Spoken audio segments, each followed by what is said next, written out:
എന്തായാലും ശ്രീ പണിക്കർ, ഇവിടെ മറ്റൊരു കാര്യം കൂടി പുറത്തു വന്നിട്ടുണ്ട്.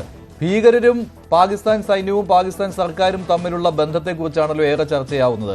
അതിൽ ഒരിക്കൽ പോലും ഭീകരരുമായി ബന്ധമുണ്ട് എന്ന് പാകിസ്ഥാൻ സമ്മതിക്കുകയില്ല. പക്ഷേ ജെയ്ഷെ മുഹമ്മദിന്റെ ഭീകരർ കൊല്ലപ്പെട്ടപ്പോൾ അവരുടെ സംസ്കാര ചടങ്ങുകളിൽ പാക് പോലീസും പാക് സൈന്യവും പങ്കെടുത്തു. അതുമാത്രമല്ല, ഇപ്പോൾ പുറത്തുവരുന്ന ദൃശ്യങ്ങൾ നോക്കുമ്പോൾ അവിടെ പ്രാർത്ഥനയിൽ പങ്കെടുത്ത മതപണ്ഡിതൻ അമേരിക്ക തലയ്ക്ക് വിലയിട്ടിട്ടുള്ള ആഗോള ഭീകരൻ ആണെന്നാണ് സയ്യിദ് മുഹമ്മദ് റൌഫ്. അപ്പോൾ അയാളെക്കുറിച്ച് പാക് ആർമി തന്നെ പറയുന്നു ഇത് വളരെ പ്രധാനപ്പെട്ട ഒരാളാണ് ഈ അബ്ദുള്ള റൌഫ് എന്ന്. പക്ഷേ ലോകത്തിനറിയാം ഇയാൾ അമേരിക്ക തേടുന്ന ഭീകരവാദിയാണ് എന്ന്. അപ്പോൾ ഇവർ തമ്മിലുള്ള പാക് സൈന്യവും പാക് ഭീകരരുമായുള്ള സംസാരിക്കുന്ന തെളിവുകളാണല്ലോ പുറത്തു വന്നത്. അത് ഇന്ത്യ ഈ 9 ഭീകര കേന്ദ്രങ്ങൾ ആക്രമിച്ചതിന്റെ ഒരു നേട്ടം കൂടിയാണല്ലോ.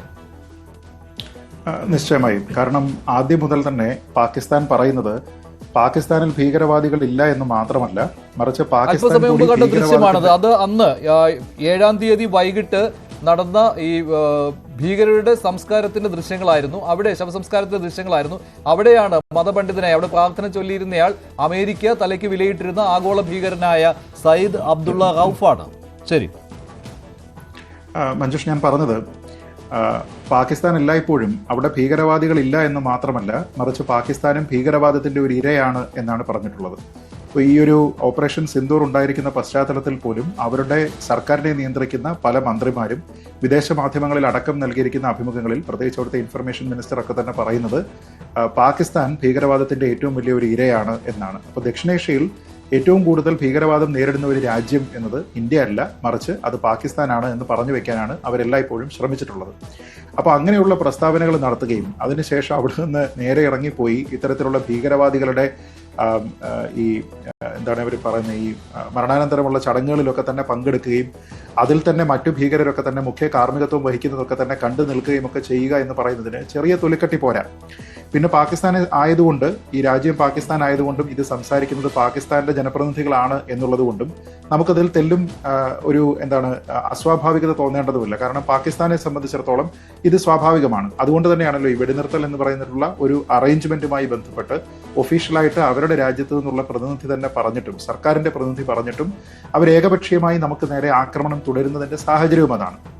അപ്പോൾ ഇതിൽ നിന്ന് ലോകത്തിന് മുന്നിൽ തന്നെ വ്യക്തമാകുന്ന കുറെ കാര്യങ്ങൾ, ഇന്ത്യ എന്താണോ ഓപ്പറേഷൻ സിന്ദൂർ ലോഞ്ച് ചെയ്യുന്നതിന് വേണ്ടി പറഞ്ഞത് ആ കാര്യങ്ങളെല്ലാം അക്ഷരം പ്രതി ജസ്റ്റിഫൈഡ് ആവുകയാണ്. കാരണം അന്ന് എവിടെയാണ് ഭീകരവാദത്തിന് തെളിവ്, ഈ പഹൽഗാമിലുള്ള ആക്രമണത്തിൽ പാകിസ്ഥാന്റെ പങ്ക് എന്താണ് എന്നാണ് നിങ്ങൾ പറയുന്നത് തുടങ്ങിയ പല കാര്യങ്ങളും പാകിസ്ഥാനിൽ നിന്ന് ഇങ്ങോട്ട് ചോദ്യങ്ങളായിട്ട് വന്നിരുന്നു. പക്ഷെ ആ സമയത്തെല്ലാം തന്നെ ഇന്ത്യക്കുണ്ടായിരുന്ന കൺവിക്ഷൻ എത്രത്തോളം പാകിസ്ഥാന്റെ സൈഡിൽ നിന്ന് ഓർക്കസ്ട്രേറ്റഡ് ആണ്, ആ രാജ്യം തന്നെ ഓർക്കസ്ട്രേറ്റ് ചെയ്തിട്ടാണ് ഈ ആക്രമണങ്ങൾ ഉണ്ടാകുന്നത് എന്ന് നമ്മൾ വ്യാഖ്യാനിച്ചിരുന്നു. ഇന്ന് ഒരുപക്ഷെ നമ്മുടെ പോലും അങ്ങനെ ഒരു വ്യാഖ്യാനത്തിന്റെ ആവശ്യമില്ലാതെ ലോകത്തിന് മുഴുവൻ മുന്നിൽ വെളിവാകുന്നത് ഈ തീവ്രവാദികളുടെയൊക്കെ തന്നെ ശവസംസ്കാര ചടങ്ങുകളെല്ലാം തന്നെയുള്ള പാകിസ്ഥാന്റെ പോലീസിന്റെയും അവരുടെ സൈനികരുടെയും ഒക്കെ പ്രസൻസ് ആണ്. തന്നെയുമല്ല, നമ്മൾ ഒരു തീവ്രവാദത്തിനിരയാണ് എന്ന് പറയുന്ന രാജ്യത്തെ തീവ്രവാദ ക്യാമ്പുകളെ ന്യൂട്രലൈസ് ചെയ്യുന്നതിന് വേണ്ടി ശ്രമിക്കുമ്പോൾ പ്രത്യാക്രമണവുമായി ബന്ധപ്പെട്ട് അവർ നമ്മുടെ നാട്ടിലെ സിവിലിയൻസിനെയും നമ്മുടെ നാട്ടിലെ എയർബേസുകളെയുമാണ് ടാർഗറ്റ് ചെയ്യാനായിട്ട് ശ്രമിച്ചത് എന്നത് മറന്നുകൂടാ. എന്ന് വെച്ചാൽ തീവ്രവാദികളെ സംരക്ഷിക്കുന്നതിനുള്ള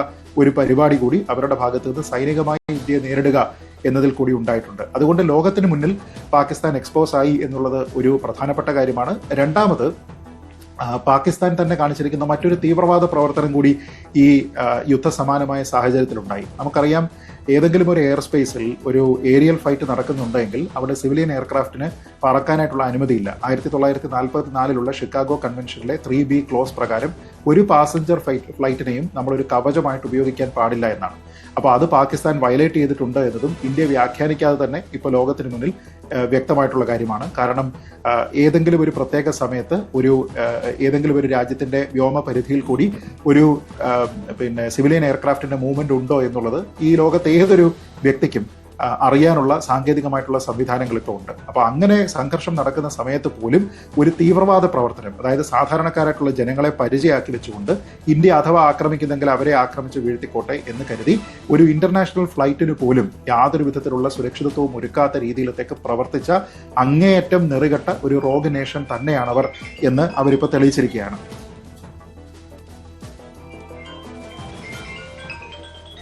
ശരി, താങ്കളിലേക്ക് വരാം. ശ്രീ മോഹൻ വർഗീസ്,